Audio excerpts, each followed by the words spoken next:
She screamed, "You're a worthless loser," during an argument in front of her friends. I said, "You know what? You're right." Then I quit being her loser. What her friends told her after I left the party. Original post: I, 36 male, am sitting in my new apartment, boxes everywhere, feeling oddly peaceful. 3 weeks ago, my girlfriend Natalie, 34, humiliated me in front of 30 people at her birthday party. Now she's scrambling to salvage what's left of her life while I'm rebuilding mine from scratch. We'd been together 4 years, living together for 2. I worked as an HVAC technician, not glamorous, but solid pay, honest work. She was in marketing for a cosmetics company, always talking about brand image and networking opportunities. The party was at our place. Well, technically my place since I paid the rent, but whatever. Her work friends, college friends, some influencer types she was trying to impress. I'd spent the whole day setting up, decorations, catering, bartender, the works. Dropped about $3 on her intimate gathering. Everything was fine until around 10 p.m. I was in the kitchen getting more ice when I heard her friend Megan ask about vacation plans. "Natalie, oh, we're not going anywhere. Brian can't afford it right now." I walked out. "Actually, I suggested camping at the state park. You said you wanted Cabo." She rolled her eyes. "Camping? Seriously? That's your idea of a vacation?" Her friends giggled. I should have walked away. "It's what we can afford if you want to keep your BMW lease," I said. That's when she snapped. Wine glass in hand, designer dress surrounded by her audience. "God, you're such a worthless loser. Look at you. You fix air conditioners for a living. Do you know how embarrassing it is when people ask what my boyfriend does? These people have real careers. Megan's dating a surgeon. Kelly's husband owns 3 restaurants. And I have to admit I'm dating a glorified maintenance man." The room went silent. 30 pairs of eyes on me. She kept going. "4 years, Brian. 4 years I've waited for you to do something with your life. But no, you're content being mediocre, playing video games, drinking beer with your loser friends, zero ambition. You're dragging me down." I stood there feeling something inside me just break. Not like heartbreak, more like chains snapping. "You know what?" I said quietly. "You're absolutely right." She blinked, surprised. "What?" "You're right. I am a worthless loser. To you." I walked to the bedroom, grabbed my phone, wallet, and keys. "Where are you going?" she called after me. "To stop being your loser." I left. Behind me I heard her yell, "Don't be dramatic. Brian, Brian." I didn't look back. Update 1. Spent that night at my buddy Trevor's place. He didn't ask questions, just handed me a beer and set up the couch. Woke up Sunday morning to 62 missed calls and a tsunami of texts from Natalie. "Baby, come home. I was drunk. I didn't mean it. We need to talk. This is stupid. You're overreacting. Answer your phone. You can't just leave me." Then the narrative shifted. "You abandoned me at my own party. You humiliated me. Everyone thinks you're abusive now. My friends are worried. You need help." I texted back once. "You're right. I was a worthless loser. I'm working on that. Your stuff will be packed by Friday. Get it by Sunday or it goes to Goodwill." She called immediately. I didn't answer. Monday morning, I did something I'd been thinking about for 2 years. Applied for the business license I'd been too scared to get. See, Natalie always said starting my own HVAC company was too risky and not the right time. What she meant was it wasn't impressive enough for her Instagram. By Wednesday I had filed for LLC, set up business banking, designed basic logo and cards, called 10 old clients who'd asked if I did side work. Thursday Natalie showed up at Trevor's. "We need to talk." "No, we don't." "Brian, please, I'm sorry, I was showing off. You know how those people are." "Yeah, I do now." She tried tears. 4 years, you're throwing away 4 years over one bad night?" "No, I'm walking away from 4 years of you being ashamed of me." "I wasn't ashamed, I just wanted more for us." "For you. You wanted more for you." She switched tactics. "Fine, but you can't kick me out. I have rights." "What rights? Your name isn't on the lease." "I've lived there 2 years. As my guest, legally you have no claim." I checked. Her face went red. "You can't be serious." "Your stuff's in boxes by the door. Brittany has the key." Brittany was our neighbor. "Where am I supposed to go?" "I hear Megan's surgeon boyfriend has a nice place." Update 2. That weekend was interesting. Natalie brought reinforcements. Her mom Diane, her sister Ashley, and 3 friends including the infamous Megan. They came Saturday afternoon, presumably to collect her things and stage an intervention. Diane knocked. I answered. Brian, this is ridiculous. Couples fight. You don't end a relationship over one argument. It wasn't an argument. It was her showing me who she really is. Ashley jumped in. She was drunk. People say things they don't mean. Drunk words are sober thoughts. Megan, the surgeon's girlfriend, decided to chime in. You're being really immature about this. Natalie deserves better. I actually laughed. You're right again. She does deserve better than a worthless loser, so I'm giving her the opportunity to find it. They collected the boxes while Natalie supervised, making sure to mention everything I'd stolen from her. That's my coffee maker. That you bought with my credit card? Sure, take it. The TV is mine. Here's the receipt from Best Buy. My name, my card. Nice try. She got desperate. Half this furniture is mine. You mean the furniture I bought before we met? Interesting legal theory. As they were leaving, she played her last card. I'm pregnant. Everyone froze. Even her mom looked shocked. No, you're not, I said calmly. How would you know? Because you had your period last week, unless you're claiming immaculate conception? Her friends exchanged glances. She'd been caught in a lie. Also, I continued, you might want to check your math. You were at that work conference in Miami 3 weeks ago, remember? Her face went white. Yeah, I knew about Miami. And who she'd shared a room with. Update 3 Monday morning, the real games began. I got a call from my boss at the HVAC company. Brian, I just got a disturbing email about you. Some allegations of theft? My stomach dropped. What?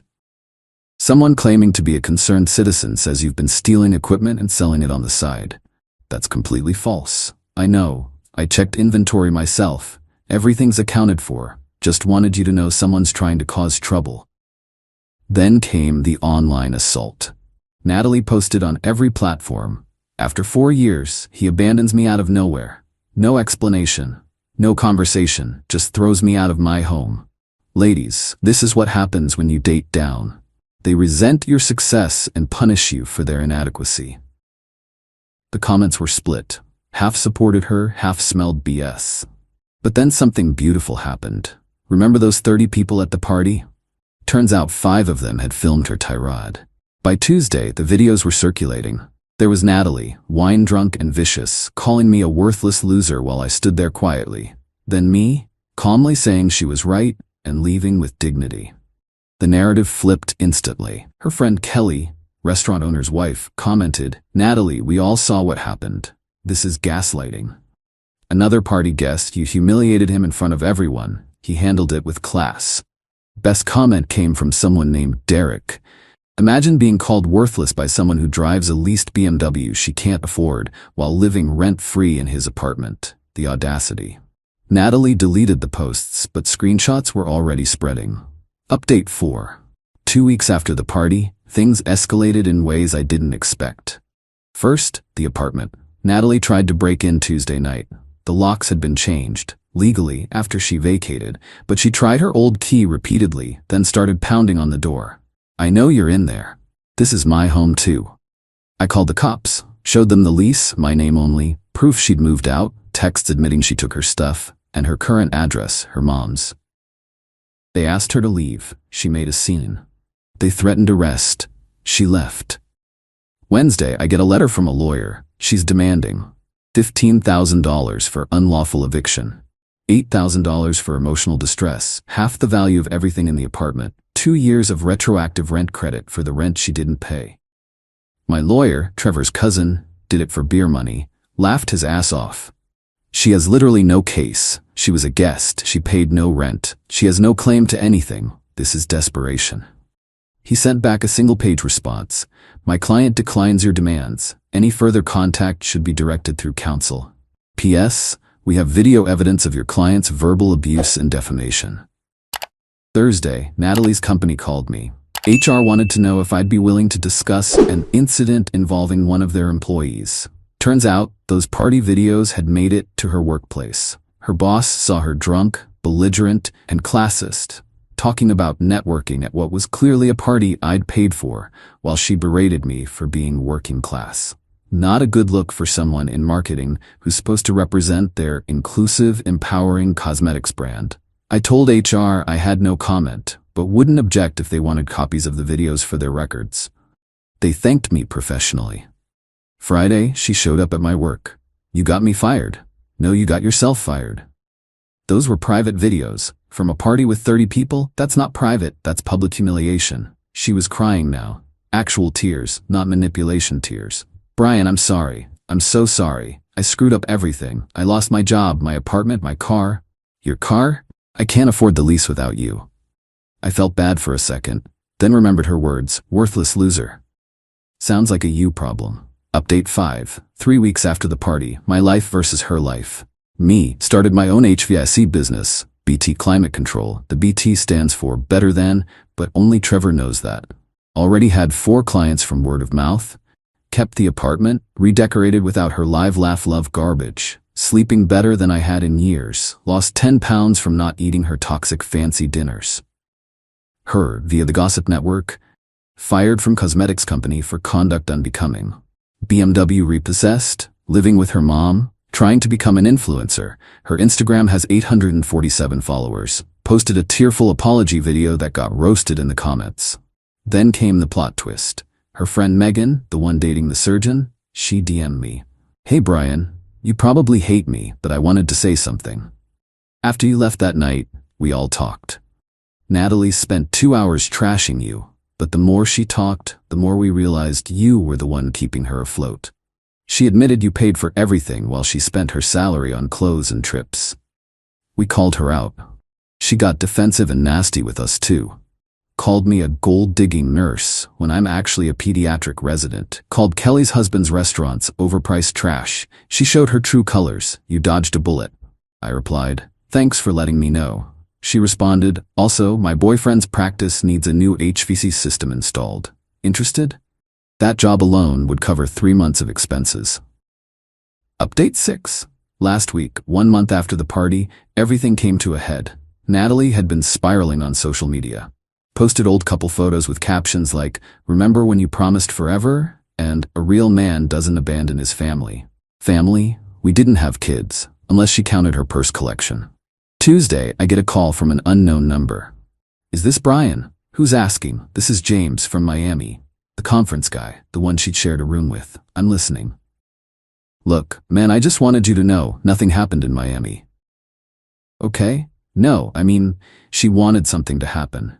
She was all over me. Told me you two were basically done, that you were financially abusive, controlling. But when I Googled you to make sure you weren't some psycho who'd come after me, I found her Instagram. You two looked happy. I don't mess with taken women. She got pissed when I rejected her. That's why she was so mean at her party. She was taking it out on you." "Why are you telling me this now?" "Because she's been calling my company trying to get me fired, claiming I harassed her in Miami. My boss knows it's BS, but I wanted you to know what kind of person she is." "I know exactly what kind of person she is." Wednesday, Natalie sent one last desperate text from her sister's phone. "Brian, you hate me, but I need help. Mom's kicking me out. I have nowhere to go. No job, no car, no money. Please, I'll do anything. I'll sign whatever you want. I'll go to therapy. I'll apologize publicly. I'll tell everyone the truth. Just please don't let me end up homeless." I sat on that text for an hour. 4 years together. Some good times buried under all the bad. Part of me felt guilty. Then I remembered, "You're such a worthless loser." I responded, "I hear McDonald's is hiring. They don't care about your boyfriend's job title." She sent back, "You're cruel." "No, I'm just no longer your worthless loser. Good luck, Natalie." Blocked. Final update. It's been 2 months since the party. Time for the final update. Got a call from Diane, Natalie's mom, last week. "Brian, I owe you an apology. Wasn't expecting that." Natalie finally told me the truth, about the party, about Miami, about how you paid for everything while she saved her money and spent it on herself. I raised her better than this, or thought I did. It is what it is, Diane. I kicked her out. She's staying with some friend from high school, working at a Mac counter at the mall, still acting like the victim, even though everyone's seen those videos. Why are you telling me this? Because you're a good man. You deserved better, and I wanted you to know that her own mother sees that now. I thanked her and hung up. Felt like closure. My business? Thriving. That surgeon's practice job led to 3 more medical buildings. Turns out being a worthless loser who actually shows up and does quality work beats having a fancy title any day. Last weekend, I ran into Kelly and her husband at a restaurant. They invited me to join them. Heard about your business taking off, the husband said. Respect. Starting from scratch takes balls. Kelly added, we all knew Natalie was high maintenance, but we didn't know she was that cruel. You handled it perfectly. Just did what she told me to do, I said. Stopped being her loser. They laughed. We actually became friends. Funny how that works. The ultimate irony? Natalie's still posting motivational quotes about knowing your worth and not settling for less while working retail and living on someone's couch. Her Instagram bio says marketing professional and lifestyle influencer. Her last sponsored post was for a teeth whitening scam that got her account flagged. Me? I just bought a truck for the business. Cash. Hired my first employee, a kid right out of trade school who reminds me of myself before I let someone convince me I wasn't enough. Saw Natalie at a gas station yesterday. She was driving a 2003 Honda Civic with a cracked windshield. She saw me, started to approach, then saw the logo on my truck. BT Climate Control. We fix what's broken. She turned around and left without saying a word. Trevor asked if I regret any of it. Regret what? I said. She was right. I was a worthless loser. Worth less to her than image. Losing her respect because I didn't have a fancy title. But she was wrong about one thing. I did have ambition, just not the kind she could brag about on Instagram. So you're good? Better than good. I'm worth exactly what I always was, a hardworking guy who pays his bills and treats people with respect. Turns out that's worth more than she thought. Got a text from an unknown number this morning. Heard you're doing well. I'm happy for you. I know you'll never forgive me, but I wanted you to know I learned my lesson. And I didn't reply. Some lessons you have to learn alone. Besides, I have a business to run. Can't waste time on people who already told me exactly what they think I'm worth. The end.